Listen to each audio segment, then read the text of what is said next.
చిన్నోడా, నీతో కొంచెం మాట్లాడాలి నాన్న. ఏంటో చెప్పమ్మా. ఏం మాట్లాడాలి నాతో? ఎప్పుడు మాట్లాడాలి మాట్లాడాలి అంట. ఏముంది నాతో మాట్లాడడానికి?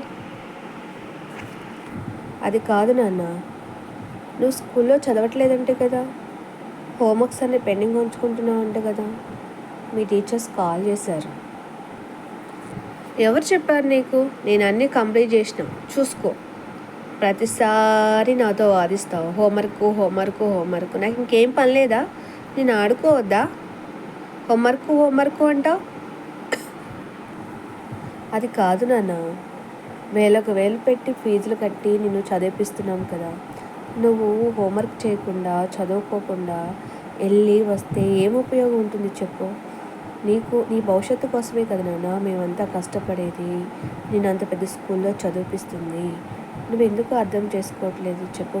ప్రతిసారి కంప్లైంట్స్ ఏంటి నాన్న? నువ్వు మార్చుకోనన్నా ప్లీజ్.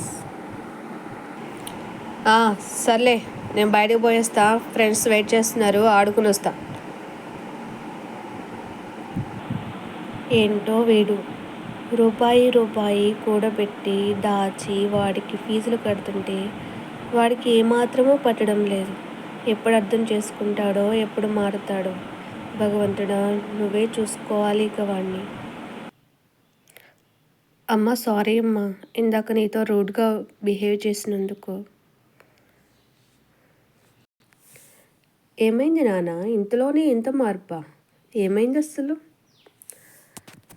అదేం లేదమ్మా, నేను ఆడుకోవడానికి వెళ్ళాను కదా, అక్కడ మా ఫ్రెండ్ వాళ్ళ డాడీ చెప్పారు నాకు చదువు వల్ల ఉపయోగం. నువ్వు చెప్తున్నప్పుడు నసా అనిపించింది కానీ ఆయన మొత్తం వివరించారు. తాను కూడా తన తల్లిదండ్రుల మాట వినకుండా అటు ఇటు తిరుగుతూ ఉండేవాడంట, బాగా చదువుకోలేదంట. కానీ తన ఫ్రెండ్స్ బాగా చదువుకొని ఎంత గొప్పవాళ్ళు అయ్యారో వాళ్ళ స్టోరీ అంతా నాకు చెప్పాడు. నిజంగా నేను అదంతా విన్న తర్వాత నేను ఎంత తప్పు చేస్తున్నానో గ్రహించానమ్మా.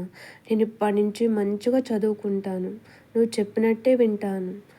ఇప్పుడు దాకా డాడీ నువ్వు చెప్తుంటే వీళ్ళు ఎప్పుడు ఇంతే, నా ఫ్రీడమ్కి వీళ్ళు అడ్డొస్తున్నారు అనుకున్నాను. నన్ను ఆడుకోనివ్వట్లేదు అని బాధపడ్డాను, చిరాకు పడ్డాను. సారీ అమ్మా, ఇప్పటి నుంచి నేను ఏ కంప్లైంట్లు తెచ్చుకోను. నేను మంచిగా చదువుకుంటాను, నువ్వు చెప్పినట్టే వింటానమ్మా, సరేనా? ఓకేనా? ఓకేనా బంగారు కొండ, వెరీ గుడ్. తల్లిదండ్రులు ఎప్పుడైనా పిల్లలకి తమ మంచి కోసమే చెప్తారు. పిల్లలు గొప్పవాళ్ళగా ఎదగాలని, వాళ్ళ భవిష్యత్తు బాగుండాలని కొంచెం రూడ్గా మాట్లాడినా కూడా వాళ్ళ భవిష్యత్తు కోసమే చెప్పడం జరుగుతుంది.